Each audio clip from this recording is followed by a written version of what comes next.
Verifica aí, Marconi, se aqui tá liberado já. Não sei se lá já chegou a transmissão. Muito boa noite, meus amados. Nós estamos ao vivo no YouTube. Pastor Evandro, está contigo, meu querido. Ok, boa noite para todos.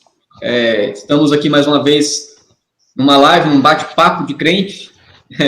E hoje nós vamos tratar de um assunto que eu creio que é de interesse de muitos, é de interesse de várias pessoas, e certamente nós temos aí algumas pessoas já nos acompanhando.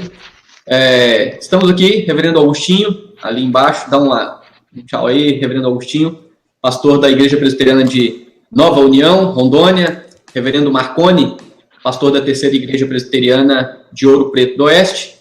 Eu sou o pastor Evanderson, estou como coordenador do Seminário Presbiteriano em Ji-Paraná e também pastor na Segunda Igreja Presbiteriana de Ji-Paraná. E hoje está conosco aqui um convidado especial, Reverendo Alfredo de Souza, pastor na Igreja Presbiteriana de Roraima.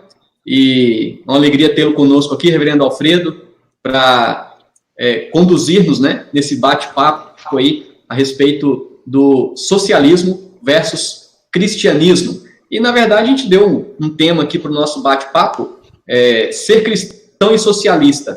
Qual o problema? Né? Esse é o tema que nós demos aqui para o nosso bate-papo. E o Reverendo Alfredo, inclusive, tem um canal no YouTube, onde ele tem postado ali alguns vídeos a respeito do assunto. Desde já, nós queremos incentivar você que está nos acompanhando a procurar esse canal no YouTube e se inscrever nesse canal. Certamente você terá ali acesso a um conteúdo de grande qualidade para você estudar e ver, né, sobre o assunto. Inclusive, Reverendo Alfredo, sempre nas chamadas dos seus vídeos, ele usa ali uma expressão, né, para não idiotizar. E no momento aí adequado, o Reverendo Alfredo vai também dar uma palavra sobre isso, explicando qual o sentido dessa expressão que ele usa. Ok, Reverendo Alfredo, se quiser dar uma palavrinha inicial aí. Bem, boa noite a todos os que nos ouvem. É um prazer, uma alegria estar aqui com todos vocês. Espero que esse tempo seja um tempo de troca de ideias e, sobretudo, que seja um tempo também para a glória do nosso Cristo, tudo aquilo que nós falarmos aqui. Então, estou à disposição aí dos queridos irmãos. Amém. Só um timezinho aqui. O que eu estou recebendo de imagem aqui de vocês é uma tela de computador. Não sei, na verdade está vindo aparentemente do Rev Alfredo aí. Reverendo Anderson.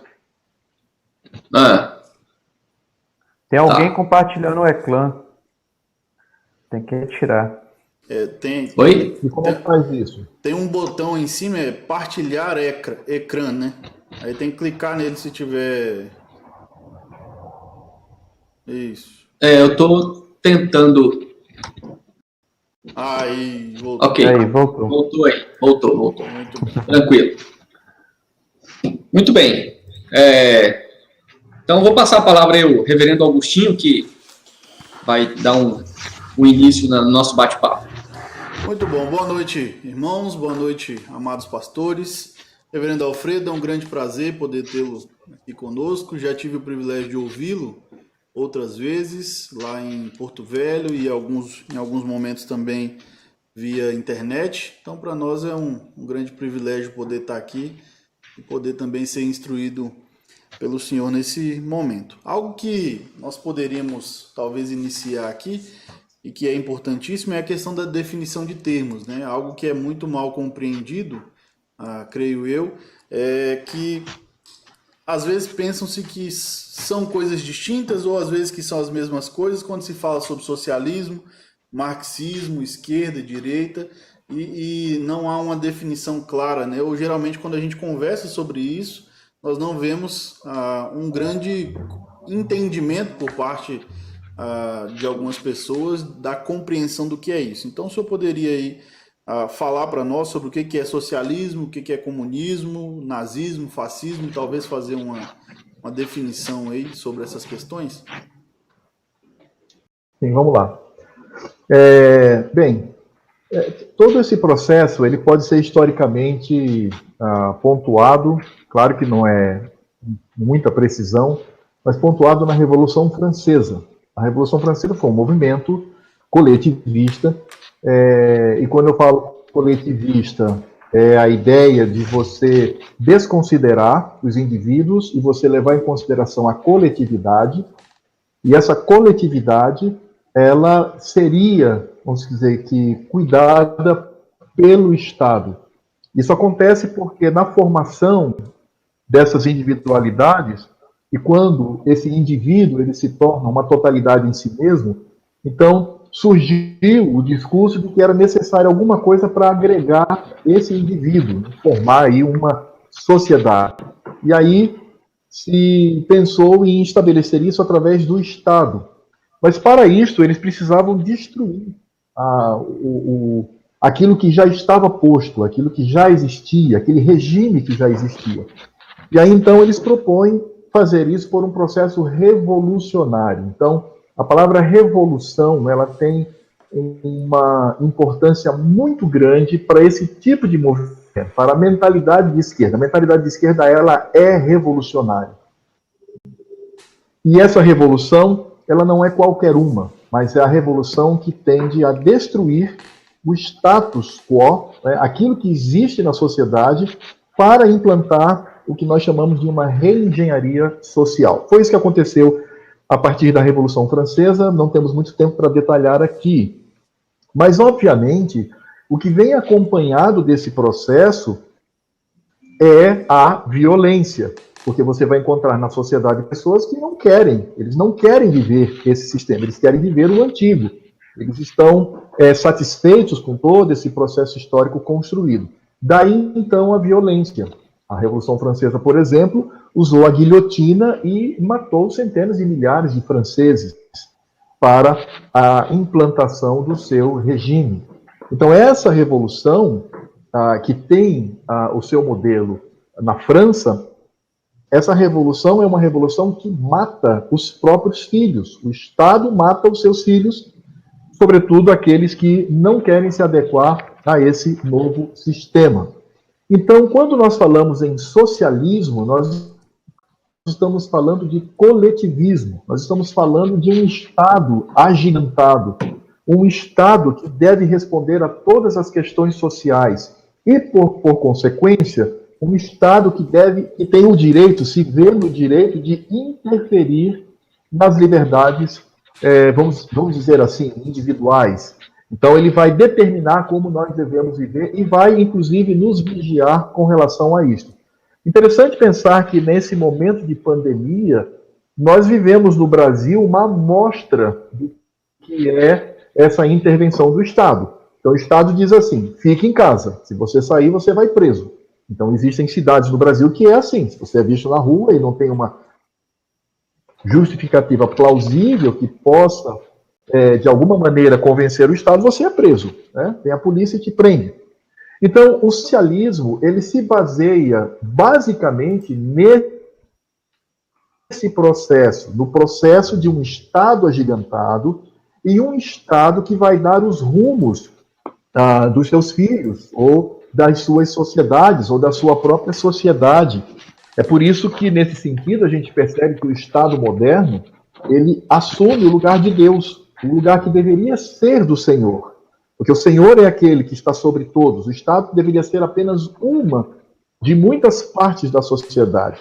Mas o Estado, ele destrona Deus, é por isso que é necessário que as teorias coletivistas elas sejam, a princípio, ateias, retiram o Senhor Deus, coloca o Estado, e agora o Estado ele vai tomar conta destas pessoas. Então, esse tipo de regime, ele se apresenta de várias formas. Então, como eu disse, tem a Revolução Francesa, existiu o positivismo de Auguste Comte, que também era um tipo de socialismo que acreditava no progresso social, e o alcance de uma utopia, esse é outro ponto importante também, a questão da utopia, você acreditar que, aplicando esse processo, o Estado vai te conduzir a um mundo melhor, a um paraíso na Terra. O fascismo, ele vivia isso. Benito Mussolini, ele dizia claramente que tudo era para o Estado, nada fora do Estado, nada contra o Estado. Então, o Estado tomava conta. Hitler, que começou num partido socialista, ele também tinha a mesma visão. O Estado nazista era aquele que deveria conduzir o povo germânico para esse final. A mesma coisa se vê, por exemplo, na Revolução Russa, no leninismo e stalinismo. Então, o que nós podemos afirmar aí? Que são socialismo de várias matizes. O que vai diferenciar é a motivação teórica. Então, o que motiva, pensando nesses movimentos mais recentes, como o socialismo, o marxismo e o fascismo, o que movimenta? Bem, o fascismo, ele é, obviamente, motivado por uma visão burocrática do Estado. Então, você tem essa burocracia que vai fazer com que esse Estado ele assuma esse poder divino. O nazismo é uma falsa biologia. Então, é a ideia da raça. Então, a raça é esse elemento que vai unir a sociedade alemã. Inclusive, vocês sabem disso, o nome do partido nazista era Partido dos Trabalhadores, era o Partido Social, era o Partido Socialista dos Trabalhadores Alemães. Agora, a ordem não fugiu agora da mente, mas era um partido que tinha o termo socialismo, porque era um socialismo. E o comunismo, por assim dizer, de Lenin e Stalin, eles têm uma falsa sociologia, que é aquela ideia da luta de classes. Então veja que esses partidos, eles comungam de uma mesma estrutura. Qual é a estrutura? Um Estado grande, forte, um partido único, seja ele o Partido Fascista, seja ele o Partido Nazista, seja ele o Partido Comunista, é um partido só, e você tem, então, o domínio da sociedade e a morte daqueles que são contrários ao regime e contrários ao partido, seja por questões raciais, seja por questões trabalhistas, seja por questões burocráticas. Então, é nesse sentido que nós vamos perceber que a nossa visão de esquerda e direita ela deve ser construída a partir desse processo. Ou seja, quanto mais Estado, esquerda, quanto menos Estado, direita. E quando você estabelece esse gráfico, você vai perceber que na extrema esquerda está nazismo, fascismo, positivismo, está o comunismo, o socialismo, enfim. E aí quando você vem para a direita, você termina no que nós entendemos como a extrema-direita, que é o anarcocapitalismo. O anarcocapitalismo é uma ideologia utópica também, então, a direita também possui as suas utopias, de uma sociedade sem nenhum Estado. Estado zero, não existe. Então, direita começa com Estado zero, vindo para o centro, passa, vai para a esquerda, extrema esquerda, Estado totalitário. Essa é a forma real, honesta e verdadeira de se definir esquerda e direita. Nesse ponto, cai por terra, então, aquela acusação que costumeiramente a esquerda faz, de que nazismo e fascismo são movimentos de extrema direita, no caso, né? E pela definição, então, eles são, na verdade, movimentos de extrema esquerda, pelo que... Sem dúvida nenhuma. Essa ideia de você colocar o nazismo, né? E é o partido, o Partido Nacional Socialista dos Trabalhadores Alemães, lembrei agora o nome lá da porcaria do Partido Nazista, o nome. Essa ideia de você empurrar o nazismo e o fascismo para a extrema-direita foi uma estratégia, e é uma estratégia soviética. Foi uma estratégia de Stalin. Stalin criou essa é o que a gente chama de desinformação. Desinformação é um termo técnico para uma prática que a União Soviética utilizava para disseminar mentiras em favor do comunismo. Porque quando você empurra o nazismo e o fascismo para a extrema-direita, o que você tem? Você destrói a concepção de mais Estado e menos Estado. Porque se você vai para a extrema-esquerda, suponhamos, você tem lá comunismo e socialismo. Mas quando você vai para a extrema-direita, se você coloca lá o nazismo e o fascismo, você também tem um Estado totalitário. Uhum. Que lógica é essa? E onde fica, por exemplo, movimentos como liberalismo, libertarianismo, anarcocapitalismo, conservadorismo? Não cabe. Ele não tem como ser colocado. E aí sim, quando você olha para esses parâmetros, né, colocando o nazismo e o fascismo na extrema-direita, e hoje, por exemplo, no discurso no Brasil, quando as mídias e os esquerdistas falam, essa extrema-direita, ele está querendo associar os direitistas com o nazismo e o fascismo. Isso é jogo de palavras, isso é narrativa, isso é estratégia narrativa. Para que as pessoas, elas digam, opa, mas eu não quero estar lá, eu quero estar um pouco mais ao centro.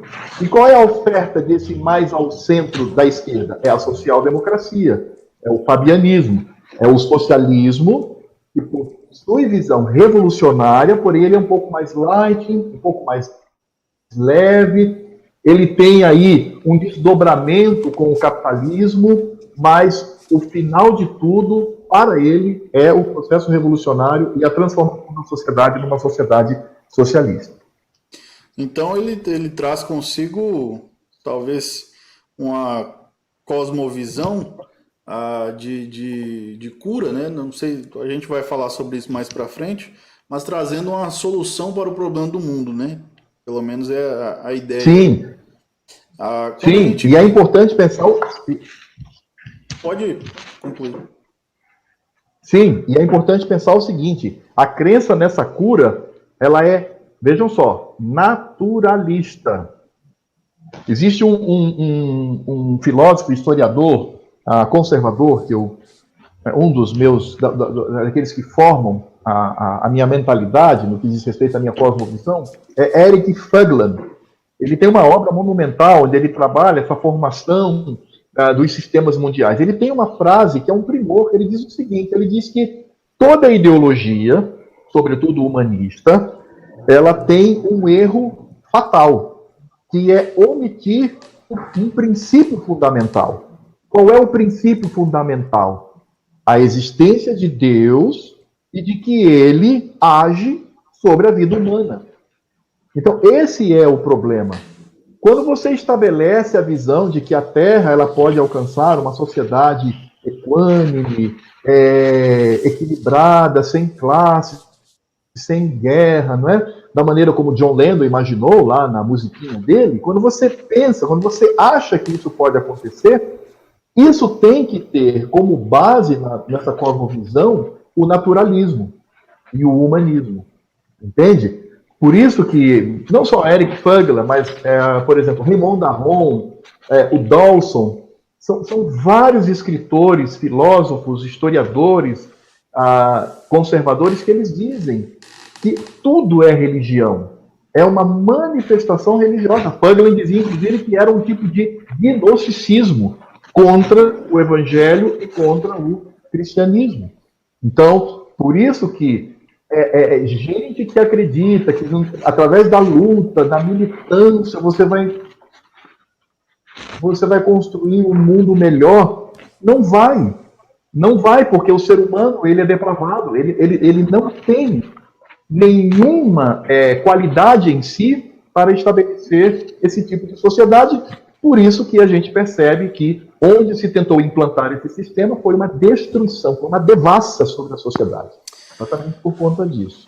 Algo que nós temos visto atualmente, e é uma discussão no meio cristão evangélico, é justamente uma visão de que o socialismo, ele na verdade, ele traz consigo pressupostos cristãos, né? Então, e aí eles dizem assim, olha, Jesus ele tinha uma grande preocupação com os pobres. Jesus ele de fato se importava com os pobres e no meio disso a gente viu algumas teologias se desenvolverem ao longo dos anos, né? Por exemplo, a teologia da libertação, a teologia da missão integral.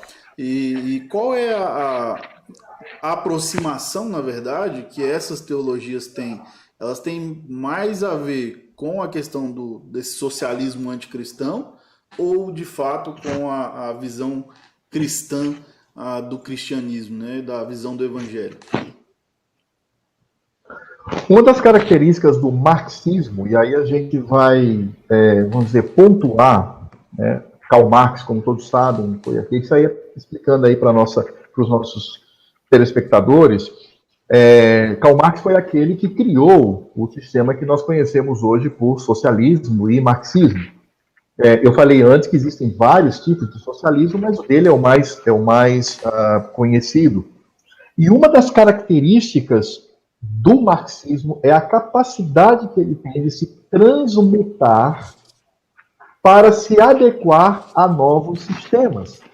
É por isso que, por exemplo, quando você estuda hoje os marxistas, eles são contrários àquele processo como foi a Revolução Cubana, a Revolução Russa, a Revolução na China. Eles falam contra. E aí você diz assim, ué, mas você não é marxista? Sou. Mas é exatamente essa capacidade de se transmutar. Então, o marxismo, que surgiu como uma ideologia ateia, porque Karl Marx, inclusive, dizia que a religião é o ópio do povo, o evangelho, né, Cristo seria o ópio do povo, hoje você vê o marxismo de braços dados com pessoas que se dizem religiosas. E existe para todos os gostos.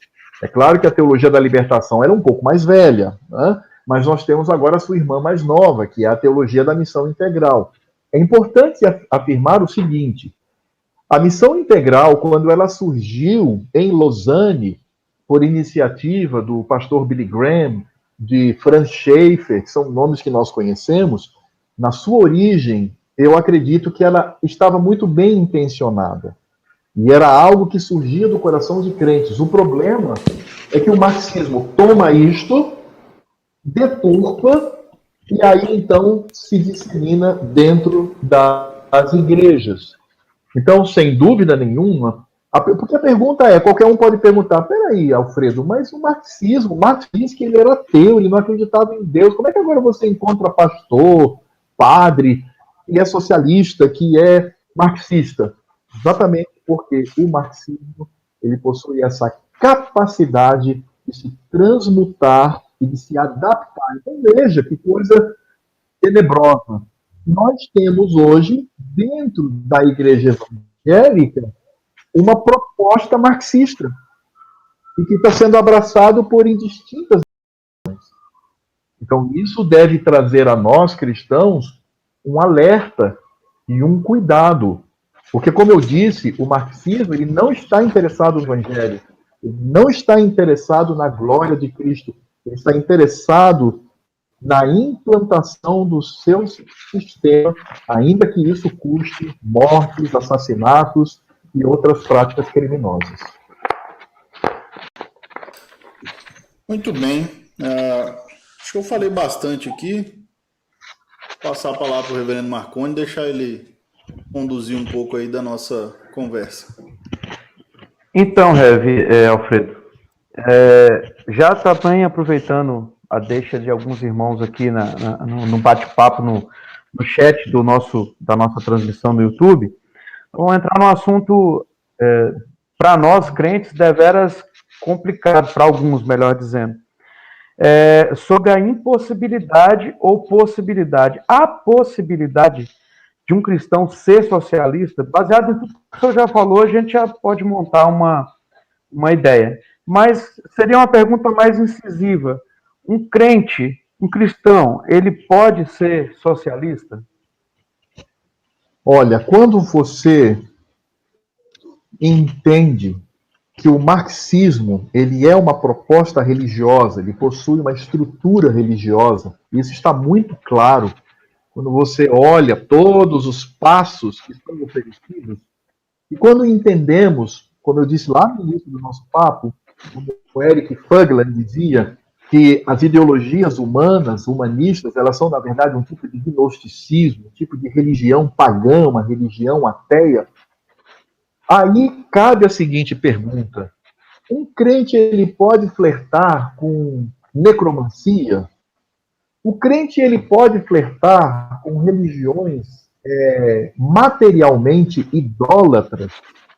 O crente ele pode flertar com religiões que, na sua origem, querem destruir o evangelho e destruir a glória de Cristo? Essa é a pergunta. Porque quando nós olhamos para o socialismo, vai se dizer o seguinte: não, mas o socialismo ele tem uma proposta de amparo aos pobres, de olhar para os desvalidos. Isso é casca. Isso daí é a propaganda. Eles passam essa propaganda. As intenções são muito mais profundas, muito mais violentas e muito mais perigosas. Então, de forma nenhuma, um crente ele pode ou deve defender, viver ou votar em candidatos que sejam de esquerda. Porque poderiam alguns dizer o seguinte: não, mas votar, eu posso votar na pessoa independente do que ela vive, o que ela crê. Há um limite para isso. Veja, há um limite. Porque se eu olho para um candidato e ele tem uma proposta de governo interessante, eu particularmente acho que nenhuma proposta de governo é interessante, porque o Estado não deveria estar fazendo essas coisas, né? O Estado ele só deveria estar cuidando da proteção da sociedade, conforme Romanos 13, mas isso aí é outro papo. Mas aí tudo bem, ele olha lá e vê um bom projeto de governo e tal, e vai votar nele no projeto de governo. Mas o que ele pensa na sua militância, o que ele fala e o que ele deseja com relação ao Evangelho e a Cristo? Então, isso precisa ser levado em consideração. Eu não posso simplesmente olhar para a sociedade. Vou fazer aqui um momento navalha na carne, né? A direita também, ela precisa entender isso. Né? Muitos crentes abraçam a direita por uma proposta econômica. Né? São liberais no sentido da economia e batem, né? E defendem. Não tem que dar a glória de Cristo. Porque se você tem esse tipo de atitude, inclusive com ideologias da direita, eu estou falando como crente reformado e que tem o único objetivo da glória de Cristo. Se faz isso, se torna o quê? Um ídolo, uma idolatria, a confiança naquilo que não está no Senhor. Então, nesse sentido, eu respondo para você, não há a menor possibilidade de um crente defender, seja o que for, da esquerda. Por isso eu tenho, na igreja onde eu sou pastor, eu já sugeri aos irmãos não usar mais, inclusive, a expressão ação social. Ah, a igreja vai fazer... Não, a igreja não faz ação social. Quem faz ação social é a esquerda. O que a igreja faz são atos de misericórdia. Obviamente, privilegiando os crentes e também, quando possível, os ímpios. Você percebe? Você viu como são as coisas? Então, a gente tem que ter muito cuidado. Porque, veja, a minha igreja faz ação social. Aí um esquerdista lá do trabalho ou da faculdade, vocês fazem ação social? Que bacana, né? A gente tem que criar realmente políticas públicas. Pronto, você já misturou as coisas e isso se tornou um problema. Então a minha resposta é peremptória, né? É cabal, é sem negociação. Não há a menor possibilidade de um crente ser um socialista ou defender ideias socialistas. Ô, Rev, dá uma palhinha. Eu assisti num vídeo seu e você falava sobre um esquerdista, ou um socialista, ou um marxista funcional. E que nós acabamos por deparar com muitos desses em nossas igrejas, né? Defina para nós, só para nós entendermos um pouco sobre o que é um esquerdista ou um socialista funcional. Essa é talvez a parte onde a gente tem o maior desafio pastoral. O que é um socialista ou um comunista funcional? É aquele crente, ele é sincero, ninguém está colocando em dúvida que o fato dele ser um convertido, ser uma pessoa que preza pela Escritura Sagrada, ele, inclusive, no seu discurso, ele fala, não, o comunismo é uma coisa ruim, o socialismo também, ele tem um discurso contrário, mas as suas convicções E determinadas práticas, elas demonstram que ele está, de alguma maneira, atrelado ao socialismo. Uhum. Eu vou fazer uma pergunta aqui, vocês não precisam responder, certo? Uhum. Mas pensem no que eu vou perguntar. Quem é que acha que o Estado é obrigado a dar saúde? Quem é que acha que o Estado é obrigado a dar educação? Quem é que acha que o Estado é obrigado a dar habitação? Quem acha que o Estado é obrigado a fazer tudo isso, ele tem um pezinho no socialismo. Porque ele está dizendo que o Estado ele deve ser responsável para cuidar da sua população.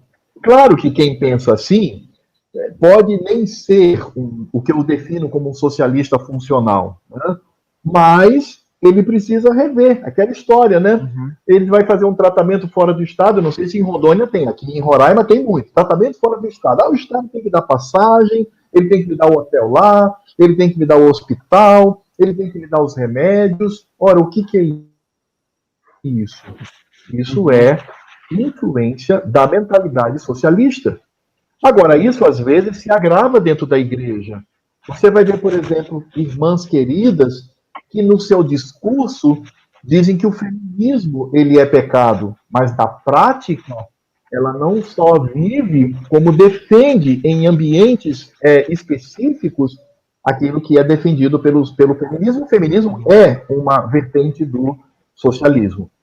Então, eu acredito que é muito importante nós, como pastores, líderes, a gente tenha isso em mente, e claro, de forma pastoral, expondo a Escritura Sagrada, tentar mostrar para esses irmãos que eles, apesar de no discurso falarem que são contrários a estas coisas, mas na prática eles vivem esse sistema, defendem esse sistema e querem esse sistema.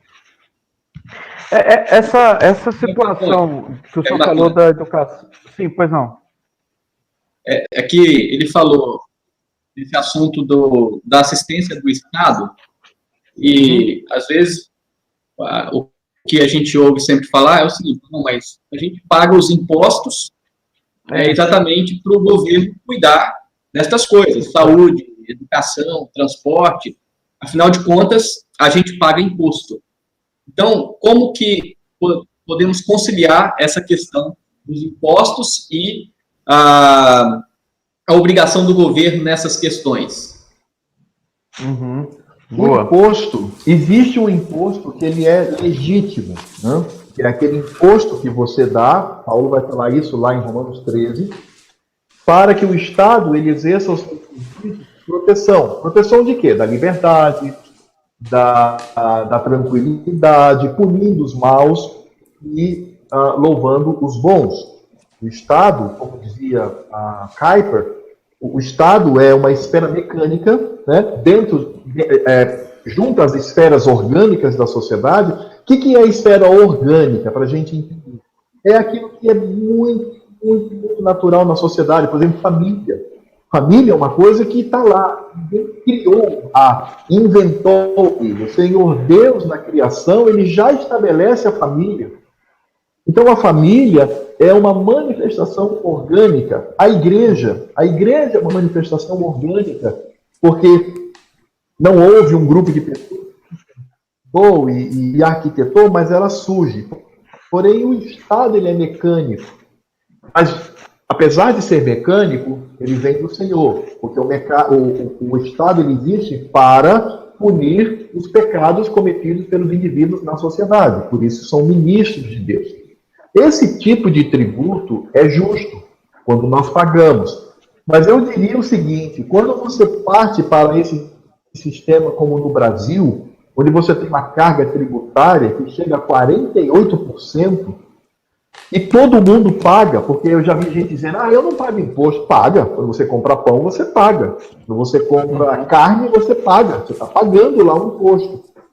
Nós vamos perceber a injustiça do Estado.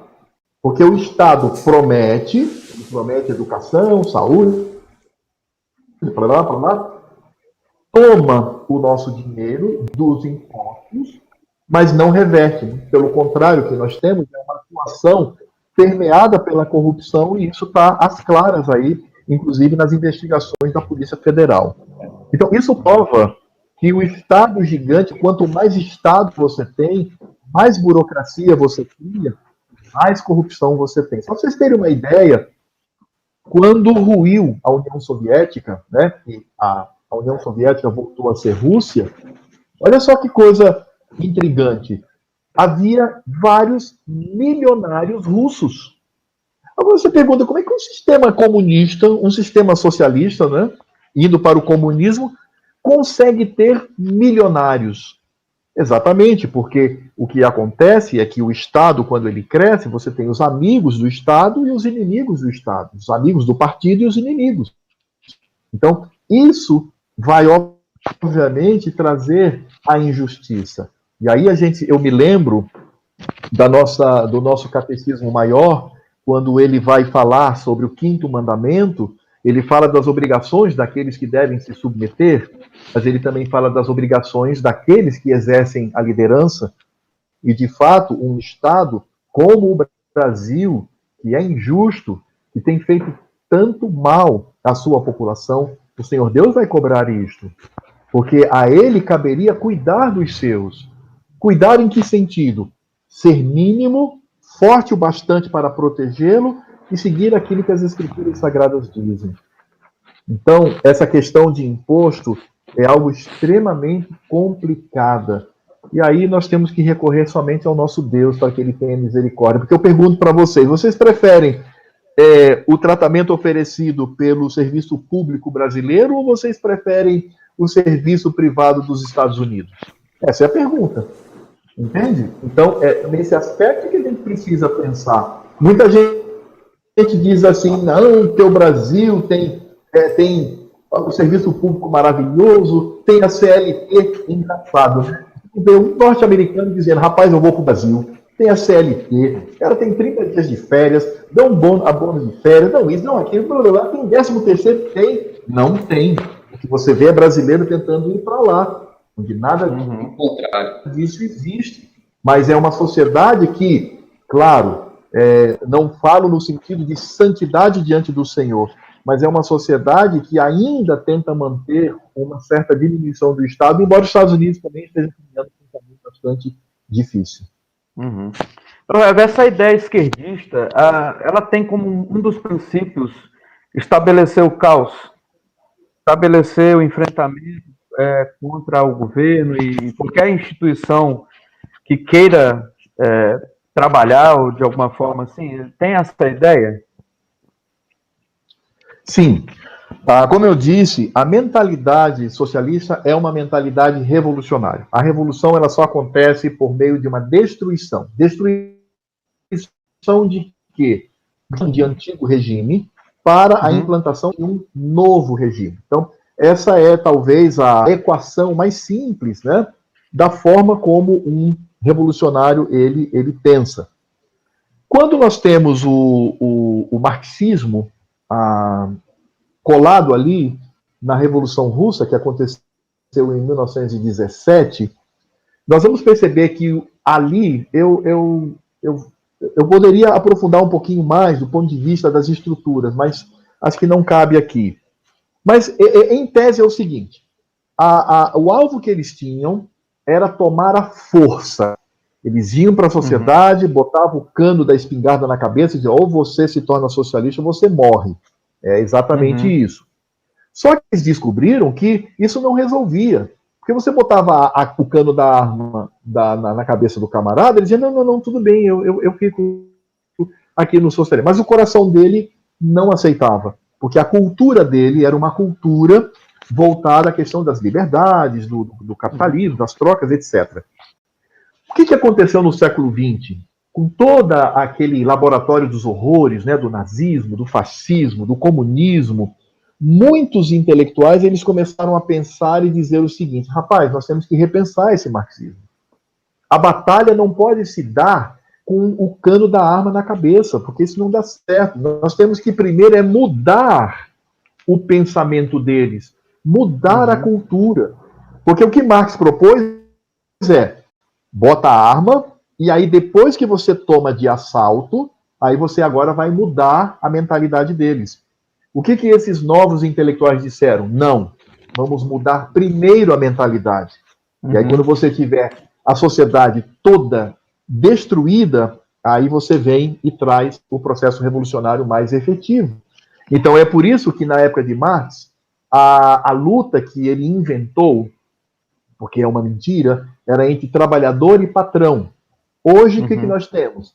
É mulheres contra homens, negros contra outras pessoas, movimento homossexual, os indígenas, e aí você vê a sociedade completamente esfacelada, onde você tem a criação de uma nova cultura.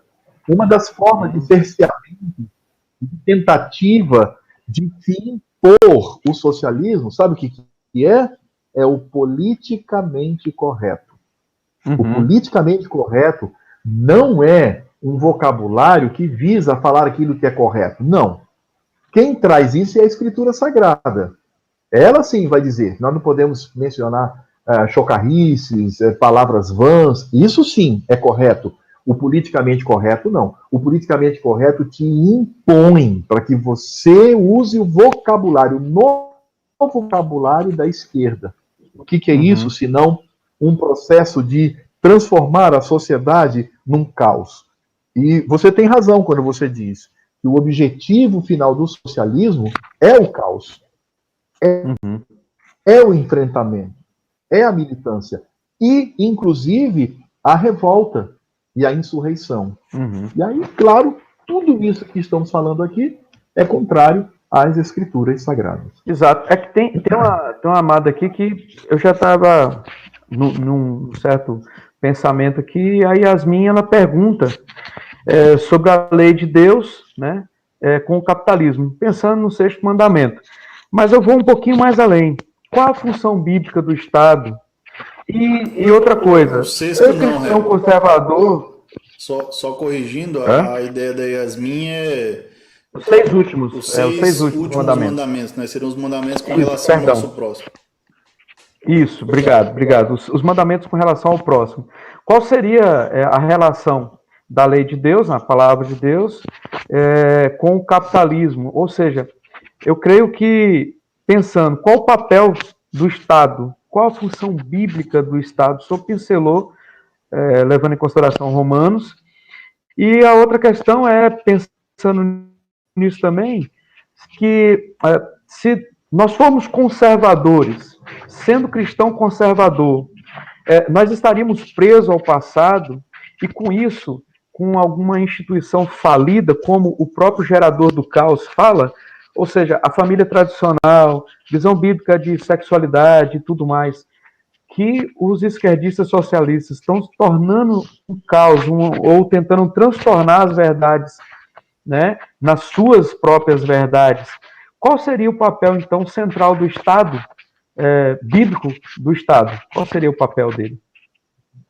Marconi, eu acho que você tem mais de uma pergunta aí. Vamos tentar responder, Sim. né? A primeira seria, existe alguma relação entre capitalismo e evangelho? Bem rapidinho, vamos entender isso. O capitalismo ele surge de homens de Deus. Calvino, por exemplo, é um dos idealizadores do capitalismo.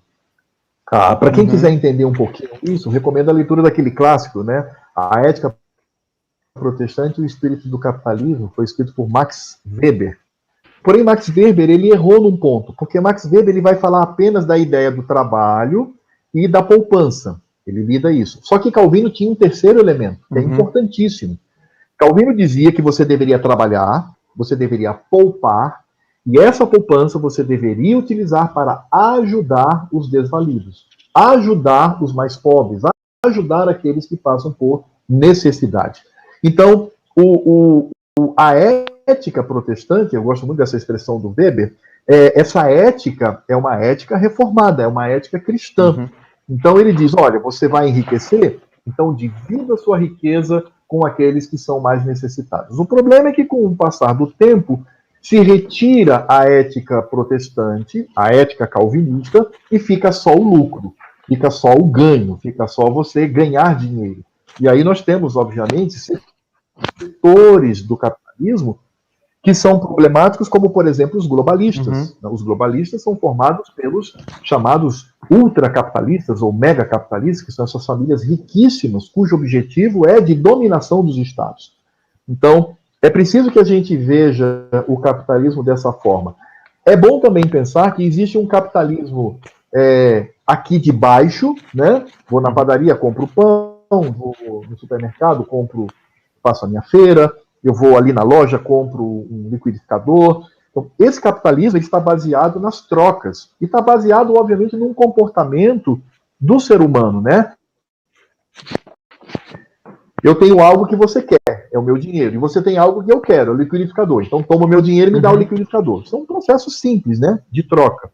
Todavia, existe também um outro capitalismo, que é um capitalismo problemático, é um capitalismo que, de fato, tem levado à idolatria de Mamon. E aí, Cristo mesmo disse, né, não podemos servir a dois senhores, nem a Deus e nem a Mamon, que era o Deus da riqueza. Bem, a segunda pergunta que você fez é o papel do Estado, não foi isso? Você perguntou, não foi? Tá.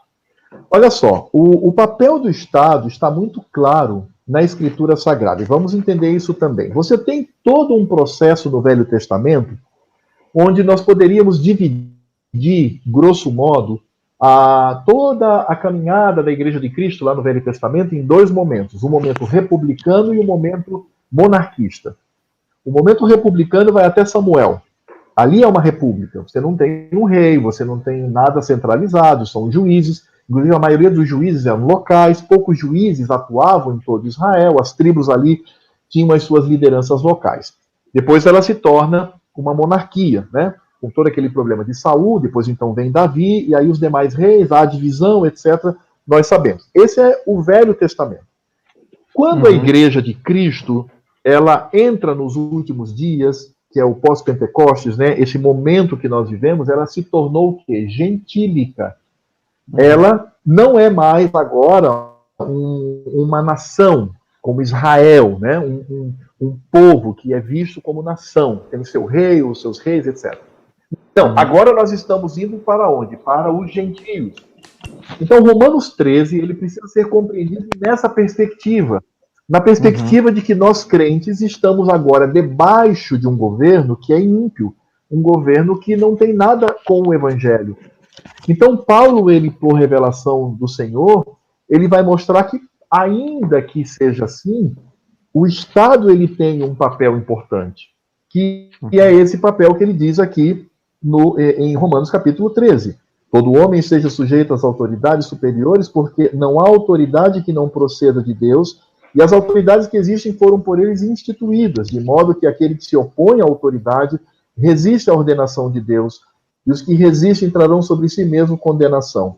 Porque os governadores, que é a tradução também para magistrados, governadores não são para temor quando se faz o bem, e sim quando se faz o mal. Queres tu não temer a autoridade, faz o bem, e terás o louvor dela, visto que a autoridade é ministro de Deus para o teu bem. Então, o que Paulo está dizendo é que existe uma atuação do Estado que é justa. Que atuação é essa? Proteger os seus filhos, né, pensando em pátria, proteger os seus filhos contra o mal. Rapaz, pensa só um pouquinho. Imagina se o Brasil, o Estado brasileiro, não se envolvesse em nada. Educação, habitação, saúde e tal, nada.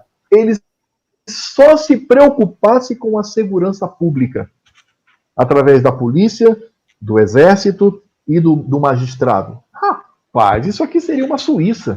Nós não teríamos bandido aqui, porque seria um aparato forte. E é exatamente essa a função do Estado gentílico. É importante que você pense isso. O Estado gentílico, essa é a função dele. É por isso que Frederic Bastiat ele diz que quando o Estado ultrapassa isso que Paulo coloca, ele passa a ser, ele não é mais a solução dos problemas, né? E como disse Ronald Reagan, ele é o problema. O Estado passa a ser o nosso problema. Então, nesse sentido, o Estado, e aí eu tenho extrema dificuldade com a extrema direita também, os anarcocapitalistas, porque eles vão dizer que tem que ser Estado zero, e eu não defendo isso, porque existe sim uma função que o Senhor Deus estabeleceu. O problema é que o Estado moderno ultrapassou isso e se divinizou. Ele tenta ser Deus. Irmãos, é impressionante isso. Olhando para o exemplo do Estado brasileiro, ele tenta ser Deus na nossa vida. Inclusive dizendo, nós temos a lei da palmada, viu? Uhum. Não discipline seu filho não, senão você vai ser preso. Ele entra dentro da nossa casa. Ele vai dizer o que eu devo fazer. Ele vai dizer o que eu devo falar. Você vai pregar, não vai? Cuidado com o que você vai dizer, viu? Porque se você ferir o politicamente correto, você vai preso. Então nós não temos mais liberdade para estabelecer o que a Escritura Sagrada chama de pecado. Eu sempre brinco com as minhas ovelhas aqui, ó, preparem-se, viu? De vez em quando, talvez surja um momento que você vai ter que levar comida para mim, docinho lá na penitenciária, me visitar. É a verdade. Então, esse Estado, ele é injusto. E eu diria até, usando uma expressão um pouco mais forte, e é usada de forma proposital, ele é demoníaco. Porque a gente percebe o que está acontecendo. Nós estamos vendo. Nós temos um governo que, bem ou mal, ele está revelando o que é a estrutura desse Estado brasileiro. A gente percebe Reverendo Alfredo, isso só pegando um gancho nessa parte que tu falou aí, que o Estado esquerdista, ou o Estado divinizado, acaba por ser demoníaco. Traça, não sei se há condições de fazer, um paralelo entre a ideia marxista e o cristianismo em si.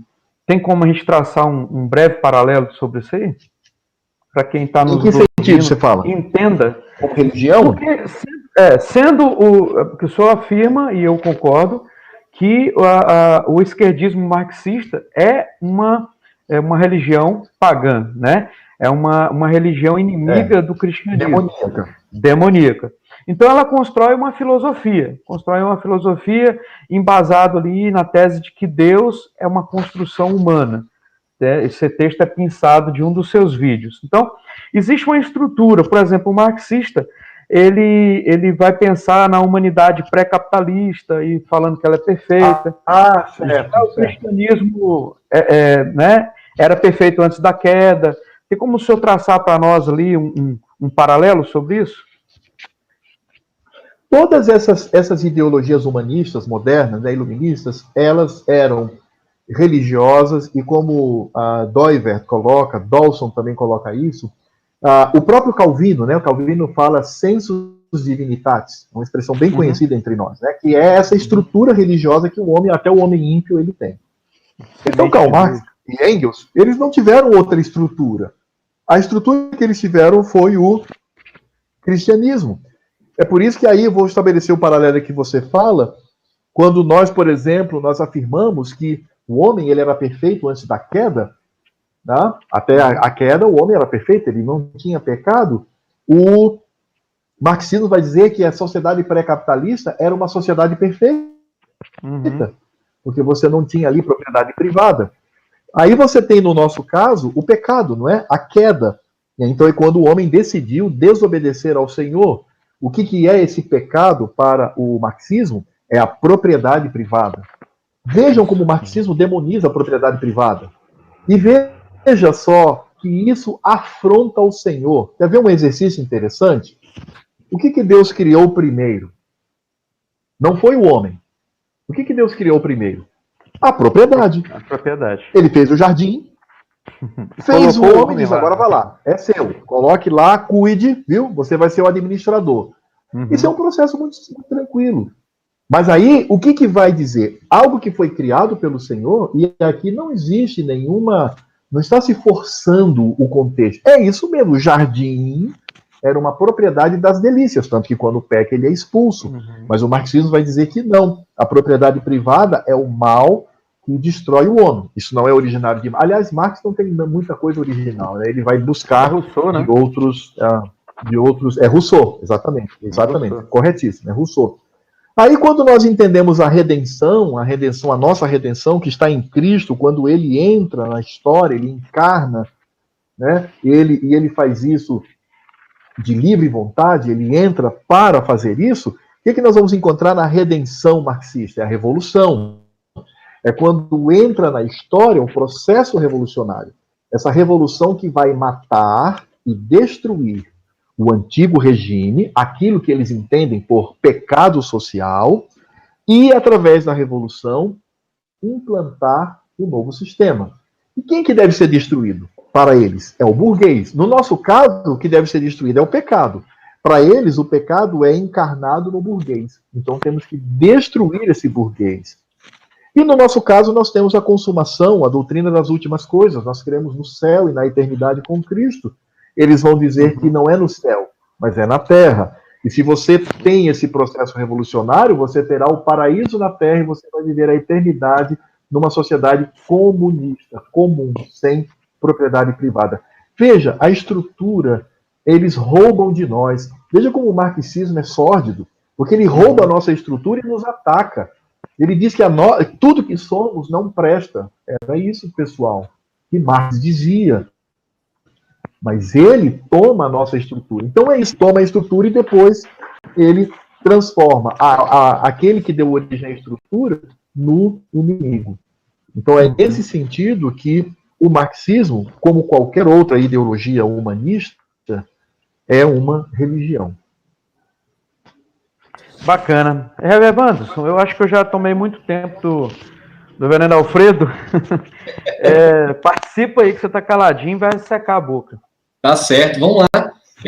Aqui a gente tem algumas questões ainda para colocar no nosso bate-papo. Tendo em mente tudo que já foi dito até agora, uma pergunta aí, Rev. É possível dizer que um cristão socialista, ele está servindo a dois senhores? Ou ele, não sei se inconscientemente, ele está servindo a dois senhores? Uma vez que o socialismo pode ser entendido como uma religião pagã? Sem dúvida.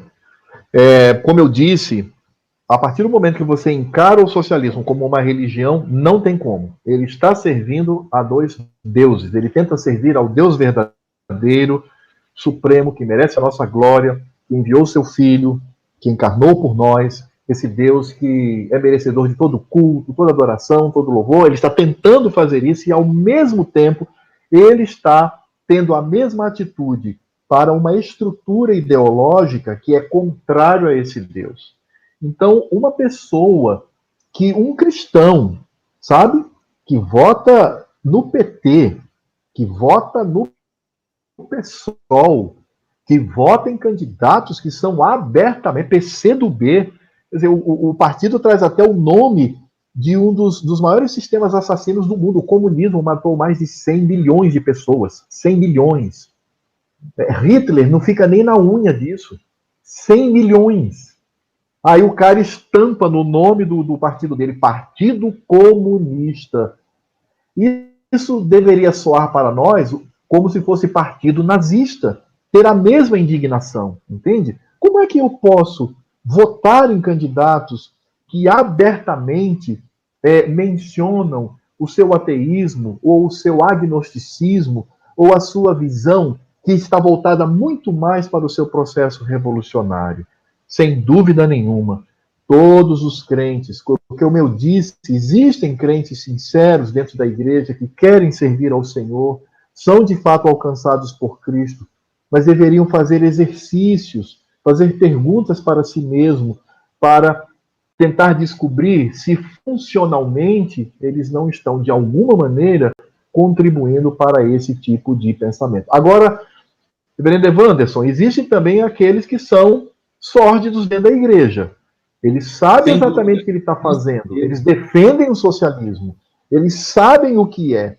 E eles tentam, de alguma maneira, relativizar isso para os crentes. Em nome de quê? Do discurso dos pobres, discurso de ajudar os necessitados. Eu já disse, ninguém precisa do socialismo para fazer isto. Basta seguir o que a Escritura Sagrada fala acerca dos nossos atos de misericórdia. Basta ver a fé definida por Tiago. Porque Tiago, quando fala da fé, ele fala da obediência, o exemplo é Abraão, fala da contribuição para o reino e a igreja de Cristo, é Raabe, e fala também do auxílio material a irmãos necessitados, quando ele diz ali que o irmão cumprimenta o outro e percebe que está ruim e não ajuda. Está claro ali, não tem o que inventar, não tem o que exportar de um sistema que é um sistema carnal, mundano, anticristo, anti-evangelho. Então, é preciso que os crentes eles estejam atentos a isso e eles desenvolvam uma visão cristã, uma visão bíblica do mundo. E ela começa quando nós rejeitamos toda e qualquer oferta do socialismo. Uhum. E a gente percebe, Rev. Alfredo, que muitos cristãos, estes que talvez estão sendo enganados, né? Talvez referindo-nos aqui àqueles socialistas funcionais que você falou aí, eles são atraídos pelo socialismo por uma propaganda enganosa que o socialismo faz. Por exemplo, o socialismo ele se preocupa com os pobres, o socialismo defende as mulheres, né? O socialismo defende aquelas pessoas que são marginalizadas. Será que a gente pode ter em mente que há alguma coisa boa no socialismo? Por exemplo, essas coisas que às vezes atraem cristãos que acham que, então, o socialismo é o melhor caminho porque, afinal de contas, ele defende, né, os pobres, as mulheres, as minorias. Então, há alguma coisa de bom no socialismo, tendo em mente essas coisas? Eu já iniciar dizendo o seguinte. Quando o socialismo fala, e ele fala mesmo, você está cobertíssimo de razão. Quando ele diz que defende as mulheres, defende os pobres, é mentira. É mentira. Eu vou dar um exemplo. Eles dizem que defende as mulheres. Nós temos uma ministra, que é evangélica, a Damares. Sem entrar aqui em questões teológicas, não é o nosso objetivo. Mas ela é uma mulher. Como é que essa mulher é tratada pela esquerda? Ela é elogiada, ela é, olha, que bacana, né? As mulheres assumindo. De jeito nenhum. Ela já recebeu várias ameaças de esquerdistas. E ela já mostrou posts horrorosos de esquerdistas falando coisas absurdas acerca dela, da família dela, sabe? Atingindo a sua moral, a sua integridade, tudo. E veja, nesse sentido, então significa dizer que a esquerda, ela defende... Não, defende as mulheres que fazem parte do seu partido. Defendem os pobres que são idiotizados, que são cooptados para a sua função. Você imagina, por exemplo, nesse movimento dos sem terra, da invasão de uma propriedade. Aí tem uma pessoa lá, no meio deles, pobre, na frente de todo mundo. Não, para. É errado, isso é uma propriedade privada. Nós não podemos invadir. O que você acha? Eles iriam dizer, não, é tudo bem, então tá bom. Não, eles iam passar por cima como um rolo compressor. Gente, esse discurso da esquerda é mentiroso. Eles não estão atuando em favor das mulheres, dos mais pobres, dos indígenas. Vou te dar um segundo exemplo, reverendo Evanderson. Nós tivemos aqui em Roraima a demarcação da terra indígena Raposa Serra do Sol. Talvez você já ouviu falar sobre isso. Existe um movimento que é o CIR, Conselho Indigenista de Roraima, marxista, comunista, que age a partir de toda a influência socialista. Eles são assim. Só que existe uma outra associação, a Soldiur. A Soldiur que é uma sociedade, é uma associação de indígenas, é grande, formada por crentes. Isso mesmo, por evangélicos. Rapaz, eles foram impedidos à força e pela violência de entrar nos ambientes onde era feito debate sobre demarcação de terra indígena. Quando eles foram a Brasília, lá no momento em que o Supremo Tribunal Federal estava julgando, eles foram, líderes desse movimento foram violentamente impedidos. E muitos deles foram ameaçados de morte. Por quem? Pela esquerda. Aí eu pergunto, reverendo Evanderson, Eles estão interessados no indígena? Eles estão interessados nesses povos? Não. Eles estão interessados no seu processo revolucionário. Então, são os indígenas, mas que sejam revolucionários. Os reacionários, conservadores, são expurgados, eles são tratados com extrema violência. É o que o senhor chama de casca, não é isso, pastor? Eles Exatamente, usam a casca, é a propaganda. Lá. É a propaganda enganosa. Exatamente. Só que isso tem muito crente bem intencionado que cai nessa. Ah, é verdade. O pessoal da direita é racista. O pessoal da... Marx era racista. Você tem isso em textos. Ele era racista. Che Guevara era racista. Ele não suportava indígenas e, sobretudo, negros. Ele tem uma expressão que foi registrado no México contra um dos líderes do seu processo de revolução, que era uma pessoa negra. Está lá. Uhum. Entende? Então, veja, de fato, a esquerda ela é dissimulada. Ela utiliza esses mecanismos para cooptar o canto da sereia, né? Uhum. Você vê a sereia, às vezes vê ali na pessoa da sereia uma jovem, bonita e atraente, mas quando você abraça, vira um monstro e te destrói. O socialismo faz isso. É por isso que nós, crentes, precisamos abrir os nossos olhos e, sobretudo, nós, liderança, né? No caso, vocês aí, que tem uma importância tão grande no sentido de treinar futuros pastores, sabe? Fazer com que a liderança ela tenha essa visão e ajude para que crentes não sejam enganados por esse pensamento tão sórdido, mas ao mesmo tempo tão encantador para muitas pessoas. É verdade. Eu vou aproveitar aqui uma pergunta de um dos nossos, de uma das pessoas que estão acompanhando aqui, e somar com outra pergunta, talvez dê para responder as duas ao mesmo tempo.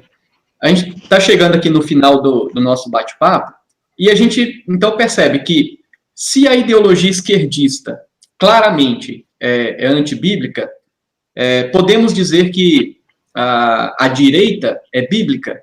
E aí eu vou somar isso com a pergunta do Frank Brito aqui, que ele diz o seguinte: um cristão pode ficar neutro, só confiar em Deus? Neutralidade não existe, não há como, porque nós vivemos nessa terra e a gente come, trabalha, recebe, a gente não tem como. É uma coisa impossível. Esse tipo de neutralidade não há como. Os que tentaram essa neutralidade também caíram no erro. Por exemplo, na Idade Média, eles criaram aqueles mosteiros, né, nas montanhas, os castelos ali. As pessoas iam para lá se afastar do mundo, sabemos no que resultou. Nós temos, na modernidade e até na contemporaneidade, pessoas que fizeram isso. David Koresh, nos Estados Unidos, Jim Jones, aqui pertinho da gente, na Guiana, e que terminou em tragédia. Então, a neutralidade, ela é perigosa e ela pode, inclusive, ser instrumento para que você tenha essa tendência a um socialismo funcional. Agora, dizer que a direita como um todo é bíblica também não é verdade. A gente vai perceber que existem setores da direita, por exemplo, eu sou, nessa ordem, cristão, reformado, conservador. Eu sou assim, né? Então eu sou um conservador. Eu partilho do conservadorismo filosófico de Edmundo Burke, né? Edmundo Burke, de Robert Nisbet, enfim, você tem uma série de autores aí que são importantes para a formação desse pensamento. Edmundo Burke, que é o pai do conservadorismo moderno, era cristão, né? Ele era um homem crente. E tantos outros. O Eric Fugland, por exemplo, é um homem extremamente crente, né? E que exerce bastante influência. Todavia, eu não posso dizer que a direita ela é bíblica. O que eu posso dizer é que vários setores importantes da direita, elas se aproximam mais da verdade das escrituras sagradas. Vou dar um exemplo. O conservadorismo, ele tem algumas pérolas. Inclusive, eu vou até responder uma pergunta que eu não respondi sobre essa questão de estar preso ao passado, né? Aí eu lembrei agora, vai ser respondida agora. Ela tem uma pérola. A primeira pérola do conservadorismo é: o homem é tendente ao erro. E que pode também ser traduzido por: o homem é depravado. Essas duas expressões, elas estão lá no conservadorismo. Por isso que o conservadorismo diz que o Estado tem que ser pequeno, vigiado, e esse Estado ele precisa ter pesos e contrapesos. Porque se você deixa um Estado agigantado na mão dos homens, vai ser uma desgraça porque o homem é tendente ao erro. A segunda cláusula do conservadorismo é: nós devemos adotar aquilo que passou pelo teste do tempo. O que é teste do tempo? É a história, é o passado. Os mortos nos legaram valores. No Brasil isso é muito complicado, né? Porque a história brasileira é bem complicada, mas isso é um princípio conservador. Ora, quando você olha para esses dois princípios, isso não se aproxima do Evangelho? Eu não estou dizendo que o conservadorismo filosófico é o Evangelho, mas o que eu estou dizendo é que ele se aproxima de valores cristãos. Na verdade, o conservadorismo ele está estruturado numa visão legítima do Evangelho, né? Porque os seus precursores eram homens crentes, eram homens...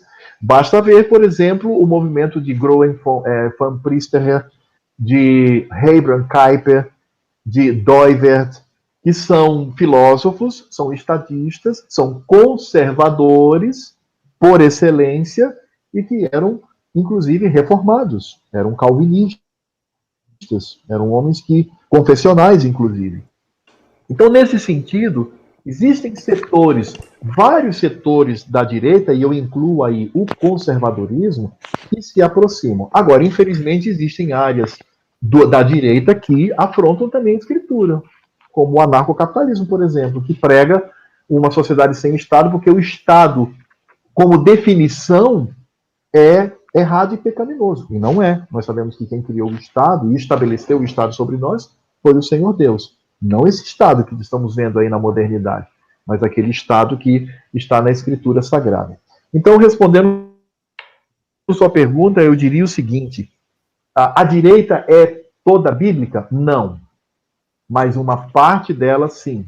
Agora, na esquerda não tem nada que seja bíblico. Nada. Tem nada não tem de bom absolutamente nada que se aproxime. Nada. Nada. Ainda que você tenha um discurso dissimulado que tente se aproximar. Nós defendemos as mulheres, defendemos os pobres. Já mostrei que, além de ser uma mentira, a base que está por trás disso não se sustenta.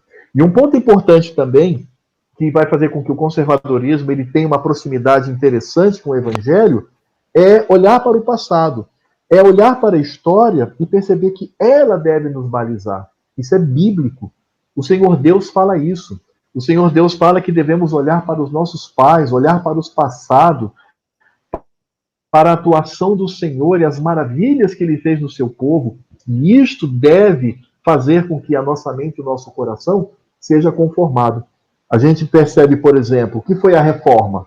A reforma foi o seguinte: opa, já fomos longe demais. Vamos voltar ao passado remoto das Escrituras Sagradas e, novamente, estabelecer uma igreja que seja fiel a esses valores que são tão antigos. É por isso que a gente vai perceber que a esquerda quer destruir o quê? O próprio Engels escreveu um livro sobre isso, fininho até. É a destruição da família, a destruição da propriedade privada e o engrandecimento do Estado. Horkheimer, que foi o fundador da Escola de Frankfurt, que é um movimento também marxista, socialista marxista, ele diz o seguinte: existem algumas trincheiras que devemos destruir para acabar com o capitalismo. Ele diz, essas trincheiras são a educação, já vimos aí toda essa situação que nós vivemos, a família, devemos destruir a família e devemos destruir a igreja, o evangelho. Gente, isso está escrito. Isso não é teoria da conspiração, não é. Ele escreve isso com todas as letras. Isso é o socialismo. Isso é o comunismo. Eu vi nos seus vídeos e achei interessante, e eu creio que dentro de que você está falando aí, questão de destruir a família. De que forma que a esquerda, por exemplo, ensina os filhos a se rebelarem contra os seus pais? Às vezes, a gente não imagina que isso aconteça, mas, pelo que nós temos visto, isso acontece, né? A esquerda incentiva os filhos, por exemplo, a se rebelarem contra os seus pais. É verdade, exatamente. E você percebe que essa atuação, que eles chamam de militância, que eles chamam de reação, por quê? Porque os pais, eles representam o passado, o antiquado, o conservador, o que deve ser destruído, o antigo regime. E você agora tem um outro patamar. Então, seu avô, seu pai, não vai aceitar. Lute contra ele. Então, esse é um dos processos de destruição. Mas quer ver uma coisa interessante? Quando a gente pensa em família, a partir da criação de Deus, né, a atuação criacional de Deus nesse mandato social, a gente vai descobrir que a família ela está embasada, que é o casamento, né? O matrimônio está embasado em 3 pilares: sexo, gênero e número. Número 2, gênero, humanos.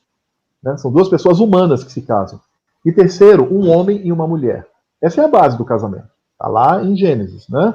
Então, nós temos lá, são 2 pessoas humanas, homem e mulher. O que a esquerda faz? Vai destruir, porque a esquerda sabe que isso é um tripé.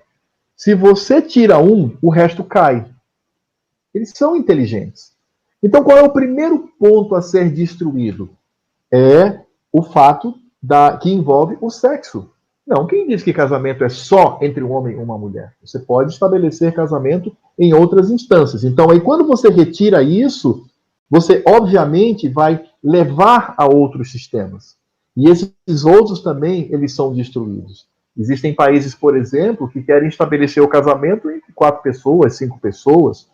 Existem lugares, como por exemplo na Alemanha, onde se reivindicou o status de casamento entre um homem e um bicho. Não sei exatamente qual foi, se foi um gato, um cão. Ele queria o status de casamento.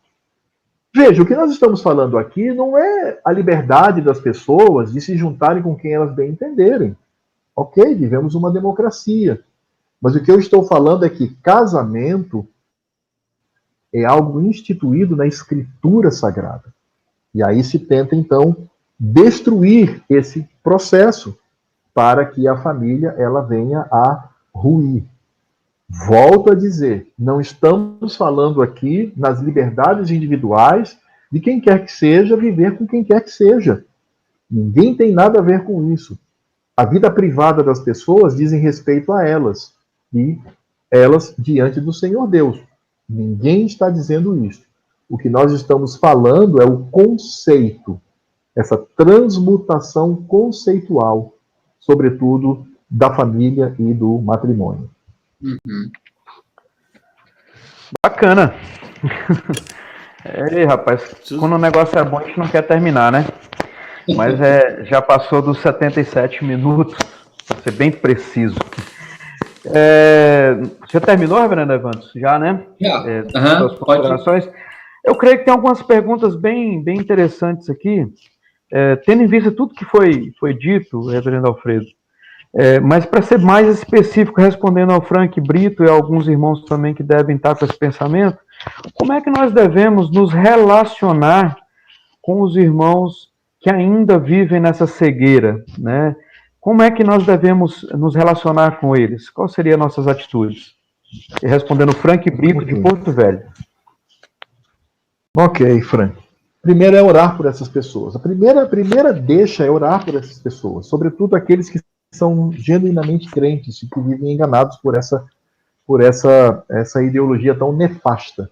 Então é orar pedindo, Senhor, ajuda, né? Vai ao coração do teu servo, revela a tua verdade, mostra o engano.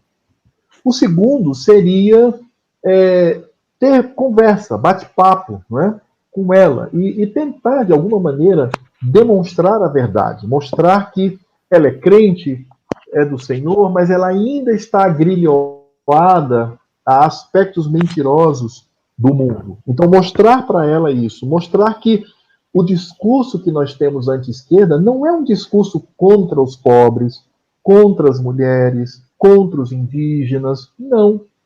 Entende? E que nós também não estamos aqui promulgando a destruição de homossexuais, nada disso, em absoluto. É simplesmente mostrar para ele que é incompatível. Demonstrar de fato que é algo incompatível. Talvez uma terceira atitude seria conversar com a liderança da igreja. O pastor, por exemplo, pastor, eu descobri que o irmão tem dificuldade nessa área, seria interessante.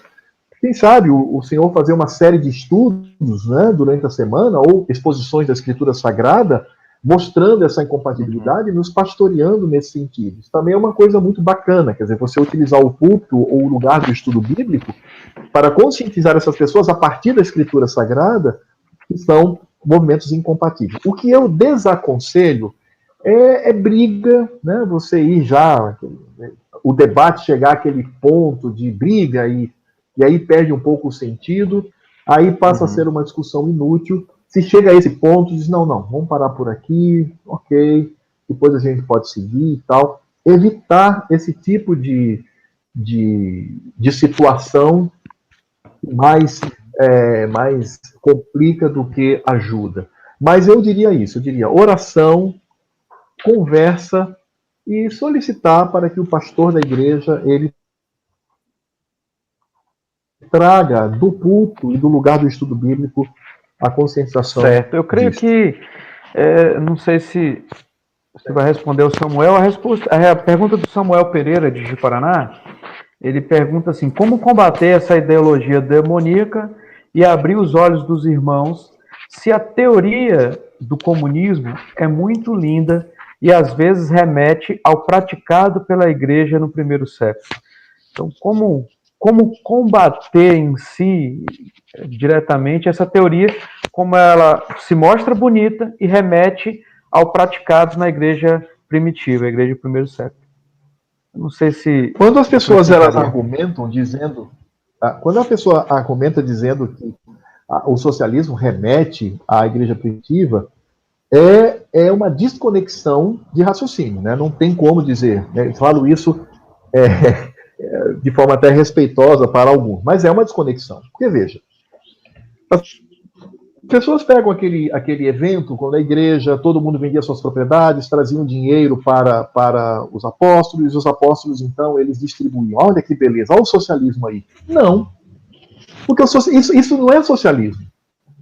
Isso é a sociedade agindo, é a igreja como uma esfera social, como uma entidade social, atuando em favor dos seus. Eu pergunto, qual é a participação do Império Romano nessa prática da igreja? Nenhuma. O socialismo, ele não fala disso. O fato de nós nos juntarmos, por exemplo, existe uma catástrofe no município de Rondônia. Aí várias igrejas de Ji-Paraná se reúnem, irmãos, vamos juntar, vamos comprar mantimento, vamos levar para esse povo, vamos ajudar. Maravilha! É para isto que existe a sociedade. O problema é quando você acha que o Estado é quem deve fazer isso. Inclusive o Estado, uma das coisas que o Estado tem retirado de nós é esse sentimento de solidariedade que a gente cobra que o Estado faz, então, né, eu estou isento. O que aconteceu no Novo Testamento não é comunismo, é práticas de misericórdia. Não tem nada a ver. O que o socialismo defende é que o Estado faça isso. E eu vou dar um outro exemplo para você. Você conhece algum socialista, algum comunista, professor da universidade, político, que vendeu todos os seus bens e deu para os pobres? Você conhece algum? Não. Né? Não tem. Claro que não tem. Porque ele não lida com essa questão da individualidade. Ele quer que o Estado faça isso. Então, gente, não tem absolutamente nada a ver. O que aconteceu lá na igreja primitiva e que pode acontecer hoje não tem nada a ver com o socialismo, porque não é o Estado. Somos nós, como uma esfera social, atuando como misericórdia. O socialismo, ele quer que o Estado faça isso. E se você perceber o Império Romano, na época dos nossos irmãos e pais do passado, o Império Romano não teve, nem soube disso, não tomou nem conhecimento. Então não tem nada a ver. Então, para combater essa ideia demoníaca e abrir os olhos do irmão, é dissociar o que é insociável, vamos assim dizer. Não tem como colocar. Eu achei fantástica a sua resposta, Rev. Agora vamos para uma esfera mais próxima, já partindo para o final, porque senão vão ficar muito delongados. São duas perguntas do mesmo irmão, Eduardo Oliveira. Ele diz assim, considerando tudo que foi dito, a IPB, Igreja Presbiteriana do Brasil, autoriza que os conselhos recebam esquerdistas declarados em seu rol de membro? E a segunda pergunta condiz com a primeira. E os que já são membros poderiam ser disciplinados por isso? O que o senhor acha? Eu tenho minha opinião, Olha, mas... eu não tenho. Tranquilo, não, isso aí, excelente pergunta. Infelizmente, o nosso tempo não dá, senão eu leria aqui. Mas nós temos 5 resoluções entre Supremo Conselho e a Executiva do Supremo Conselho que demonstra claramente a total e absoluta incompatibilidade entre doutrinas marxistas, socialistas, comunistas e o Evangelho. A nossa igreja, graças a Deus, já se pronunciou acerca disso. Isso aí pode ser buscado no Digesto e encontra facinho. Então veja, de fato, a nossa igreja já se posicionou. Infelizmente, existe uma resolução que foi tomada, acredito, por uma executiva, infelizmente eu não tenho material aqui, onde ela diz mais ou menos o seguinte, que cada um pode escolher o partido, se filiar ao partido que for, etc, etc, são livres, desde que não fira a sua consciência. Eu tenho clareza de que essa expressão, desde que não fira a sua consciência, está atrelada às decisões. Mas o problema é que a fala ela é muito vaga. Muitos têm se concentrado nisso para dizer, não, a igreja presbiteriana não diz que não tem nada que nos proíba. Não, tem sim. São 5 resoluções anteriores que dizem da total incompatibilidade entre esse regime e o evangelho. Então, nós temos, sim, já decisões importantes e nós precisamos obedecê-las, né? Porque somos uma igreja conciliar. Então, é uma decisão do Concílio Maior, Supremo Concílio. Então, cabe a nós obedecer. Bacana. Eu creio que tem uma outra pergunta aqui do Joaquim Moreira, mas eu creio que o senhor já respondeu. A pergunta é: a esquerda utiliza de estratégias para idiotizar as mentes, fuga da realidade, no caso. Se positivo, caso positivo, como um cristão pode proteger disso? Eu creio que o senhor já respondeu, né? Se você me permite, Marconi, se me permite, eu quero mandar um abraço ao Joaquim. Ele é presbítero aqui da primeira igreja, ele e a sua família estão nos assistindo daqui de Roraima. Joaquim, grande abraço, meu irmão. Um abraço, Joaquim. E todos aí. Ô, Marconi. É presbítero da primeira igreja. Marconi, usando a palavra do Joaquim aí, que a gente tinha conversado com o Alfredo no início, certo. Os vídeos dele sempre começam com aquela expressão, para não idiotizar. Exato. Eu queria que falasse um pouquinho dessa questão, o que significa exatamente. Por que esse tema, né? Por que essa ideia? Vamos lá. Yuri Bezmenov, vamos lá. Yuri Bezmenov era um soviético que trabalhava na KGB, e ele então abre os olhos, vê que tudo aquilo é um problema, ele foge para o Canadá e mora lá até sua morte. Como ele foi agente da KGB, ele tem uma entrevista, ele tem 3 entrevistas, salvo me engano, que é uma entrevista primorosa. E ele vai dizer o seguinte: o que a União Soviética fazia? Eles diziam que eles deveriam levar para os outros países e fazer com que pessoas influentes, né, aquilo que Gramsci chama de intelectual orgânico, que exerce certa influência na sociedade, fazer com que eles defendessem o socialismo. Isso inclui professores, sobretudo universitários, artistas, políticos e pessoas influentes. A estes, diz Yuri Bezmenov, a estes eles chamavam de idiotas úteis. Essa é a expressão deles. E aí, quando perguntaram para ele, e quando o comunismo se instaurasse no país, o que seria feito dos idiotas úteis? Palavras de Yuri Bezmenov, eles seriam fuzilados, porque é socialista Nutella, né? É riquinho, tem dinheiro e fica defendendo aquilo que não sabe. Quando entra a revolução, com toda aquela violência, eles são os primeiros a dizer, não queremos isso. Bota no paredão e mata todo mundo. Então, essas pessoas que são disseminadores do socialismo nas várias áreas da sociedade, a União Soviética, a KGB, chamava de idiota útil, ou tolo útil, alguma coisa nesse sentido. É de onde vem o título do meu vídeo, né, que é para instigar mesmo, né, para não idiotizar, né, para não se tornar um idiota útil. Legal, muito bom. Muito bom. Muito bom. Se me permitiu que vai lá, Eugênio. Uma questão, aí é um assunto dentro daquilo que a gente falou, acredito que com um tempo breve o Rev consegue responder, mas eu queria trazer que é a questão do armamento, né? Então, muito se discute a questão de armamento e desarmamento, fala-se sobre a direita ser defensora do ser armamentista, né? A esquerda ser desarmamentista.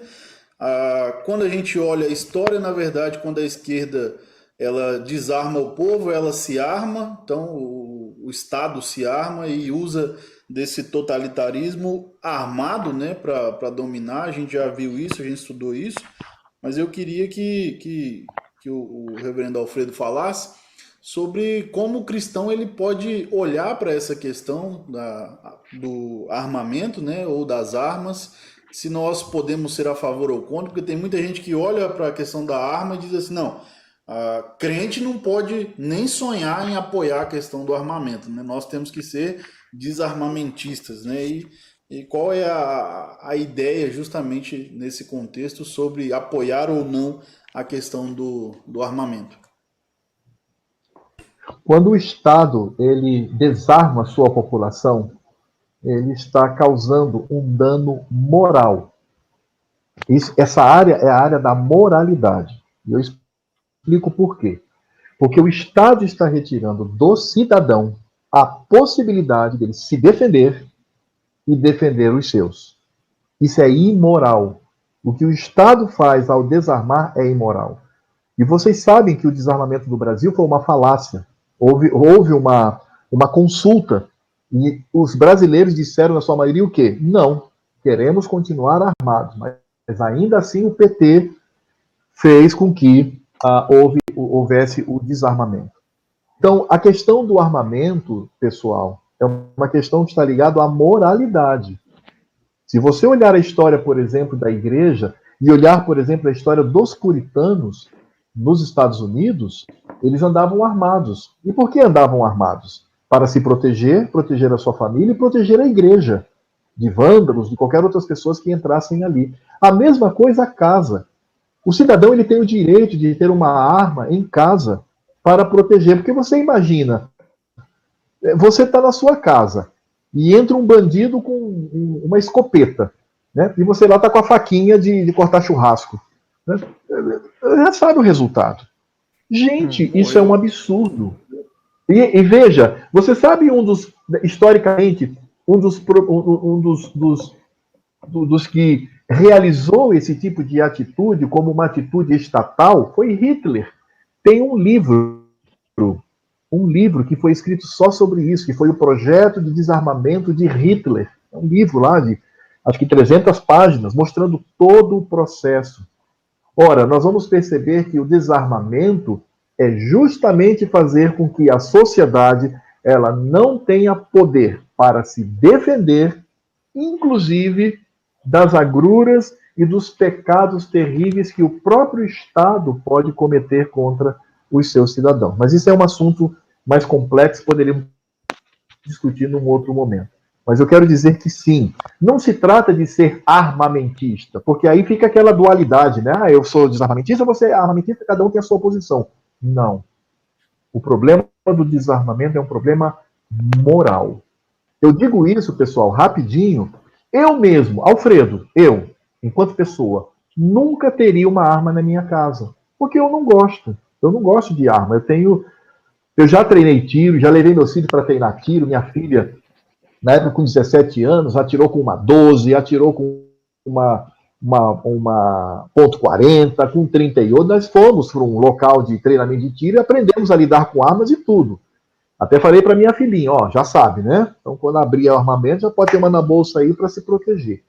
Eu, particularmente, Alfredo, eu jamais teria uma arma na minha casa, mas isso é uma decisão minha. Eu decidi não ter arma, mas o Estado impor o desarmamento, gente, é sério, isso é imoral. Fantástico. Ok. Então é isso, meus amados. Eu creio que já passamos de 90 minutos de live. Já sugamos ali do reverendo Alfredo, né? Já bastante. Eu quero aqui agradecer o pastor, eu quero agradecer o pastor Evandro, o pastor Agostinho, enfim, que pudemos participar, explicar para os amados que nos assistem que teve um problema técnico na internet do reverendo Benivaldo, ele estava cotado para estar conosco hoje, só que não pôde, por causa de problema de internet lá em Cáceres. Na próxima, se assim Deus permitir, ele estará conosco. Pedir para a turma, como diz o pessoal dos youtubers, eu, galerinha do meu canal, né? Então, inscreva lá, eu coloquei várias vezes o link do YouTube do canal do reverendo Alfredo. Se inscreva lá, ative o sininho, comenta, deixa o seu like lá para o canal poder subir, monetizar e nós termos um material fantástico. Tudo que o reverendo Alfredo disse hoje aqui, quase tudo, né, tá lá no canal do YouTube dele, Alfredo de Souza. O link está tanto no chat quanto na descrição da live. Essa live vai ficar gravada. Compartilhe essa live com seus amigos, com seus parentes, com aquelas pessoas que você acha que pode ser esquerdista funcional, fala que é isso, que é aquilo, mas é cristão e tudo mais, é um crente, é salvo no Senhor Jesus, mas está enganado por essa famigerada posição aí, por essa coisa pagã, essa coisa demoníaca que, como o reverendo Alfredo nos retratou tão bem. Vá lá, tem os vídeos curtos. Quem gosta de vídeo curto tem lá no canal do reverendo Alfredo. Então, inscreva-se, ative o sininho, comente. Com isso, as postagens vão subindo, vão tomando proporções. Eu já acompanho o reverendo Alfredo no Facebook, a qual ele escreveu os textos para não idiotizar, e agora também no YouTube. Então, vamos colaborar, vamos ajudar para que essas ideias cristãs, ideias bíblicas, tomem proporções, cresçam no nosso querido país e que possa diminuir, né, com contrassenso, possa diminuir essa ideia esquerdista que tem atacado as nossas igrejas. Nós vimos hoje que é incompatível um cristão genuíno ser de partido que adota um regime esquerdista, socialista, marxista, sei lá como é que você quer chamar. Mas se não for uma coisa bíblica, é incompatível. Eu me despeço aqui dos amados irmãos, agradeço novamente ao reverendo Alfredo por aceitar e nos elucidar maravilhosamente nessa noite. Reverendo Evandro, reverendo Agostinho e depois o reverendo Alfredo fica com a palavra também para nos elucidar. Ok, então deixo aqui também as minhas palavras finais de agradecimento aí pelo reverendo Alfredo ter aceito o nosso convite e nos presentear com esse tempo maravilhoso que nós tivemos aqui. E certamente, como o reverendo Marconi já disse, um material de extrema importância para nós cristãos, né, a fim de trazer elucidação, clareza, entendimento a respeito das falácias que o socialismo tem pregado e muitos cristãos têm aí se deixado levar, né, pelo canto da sereia. Então, e agradeço aí a todos que participaram conosco dessa transmissão, que Deus abençoe a todos. Eu vi aqui o Frank Brito perguntando qual será o próximo tema. Nós vamos resolver aí qual vai ser o próximo tema e vamos divulgar, mas por enquanto não temos não, viu, Frank? Então, Deus abençoe, um abraço para todos, e aí o reverendo Agostinho também, suas palavras finais. Muito bem, quero agradecer o reverendo Alfredo, é sempre bom ouvi-lo, sempre elucidar, Elucida bem. Não, sempre me traz clareza, né, com relação àquilo que o reverendo fala. Então tem sido tanto seus escritos anteriormente no Facebook, agora os vídeos também aí no YouTube. Eles têm trago um excelente conteúdo para nós e, como muitos já disseram aí, tem sido algo que de fato sana as nossas dúvidas e que nos auxilia. Então, que sejamos mais bíblicos, mais coerentes com a nossa fé, é claro, buscando aí sempre estabelecer uma conexão bíblica, né, com aquilo que nós pensamos, com aquilo que vivemos, com aquilo que pregamos, E algo que o reverendo falou importantíssimo, que eu gostaria de rapidamente frisar, é não haver essa idolatria do Estado, né? O Estado, ele tornou-se o meio pelo qual as coisas são solucionadas, quando na verdade nós deveríamos, quando tivermos questões de misericórdia, por exemplo, nós buscarmos resolver e não ser aquela pessoa que vai dizer assim, eu vou lá cobrar do Estado para que o Estado faça por você. Então que nós possamos não ir para o Estado, né? Mas pelo contrário, tentar resolver e auxiliar naquilo que nos for proposto, tendo esse auxílio aí de misericórdia com aqueles que carecem do nosso auxílio. Deus abençoe, Rev, Deus abençoe, irmãos. Sempre um prazer estar com vocês. Amém. Amém. Palavras finais do reverendo Alfredo, e já pedi para ele orar para encerrar nossa live, né? Muito bem. Bom, eu quero agradecer muito aos irmãos, é uma honra estar aqui, me sinto honrado por participar dessa conversa tão boa. Quero dizer que estou sempre à disposição, meus irmãos, né? Nós somos aqui do Norte, e o pessoal do Norte está sempre aberto, está sempre, né, desejoso em estar tendo esses relacionamentos. O pessoal também do Sul, Sudeste também, Nordeste também, né? Brasileiro, enfim, como um todo. Mas eu quero me colocar à disposição de vocês. Quando vocês precisarem, estamos aqui. E que o Senhor Deus abençoe aí a nossa extensão em Ji-Paraná. É uma extensão importantíssima, né, colocada numa região onde tem preparado com fidelidade homens para assumirem as igrejas. Eu oro pelo reverendo Evanderson, que é a autoridade do seminário aí, é o coordenador, toda a pessoa de quem também mando um abraço a todos os irmãos, professores. Tem até um professor aqui que está comigo, né, que é o pastor Heleno, que deve estar nos assistindo também. Então, um abraço a todos, que Deus nos abençoe. Amém. E dizer da minha alegria em ter participado. Vamos orar. Senhor Deus e Pai, nós queremos render toda a glória, todo o louvor ao Teu nome, na pessoa de Cristo, a quem nós honramos também. Ó Deus, nós temos a verdade, nós temos a revelação do Senhor. Não precisamos de mais nada, Pai. Sobretudo, ideologias humanistas que querem destruir parcialmente ou totalmente o Evangelho de Cristo. Que sejamos, ó Deus, como diz a Tua palavra, coluna e baluarte da verdade.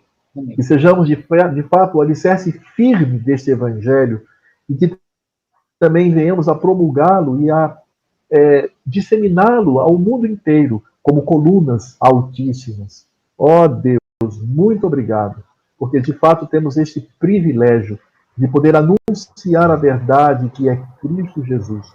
E que não sejamos, ó Deus, cooptados de forma nenhuma para não desonrarmos ao Teu santo nome, nem ao santo nome de Cristo. Ó Deus, abençoa os evangélicos no Brasil, de modo todo carinhoso, eu peço também pela nossa IPD, que o Senhor abençoe, ó Deus, a nossa igreja, e que ela continue firme no seu propósito, de engrandecer e anunciar o nome de Cristo. E oro, por fim, por aqueles que são enganados, ó Pai, aqueles que ainda sonham em viver uma utopia nessa terra. Ó Deus, abre os olhos através da Escritura Sagrada e que sejam, ó Deus, curados desta visão tão perniciosa e que não tenham parte da sua vida presa a esse tipo de narrativa, mas que tenham uma cosmovisão bíblica, uma cosmovisão que engrandeça o nome de Cristo, no nome de quem nós oramos. Amém. Amém. Amém. Reverendo Augusto, pode desconectar-nos e os amados irmãos permaneçam num Team Link, tá? Conversarmos.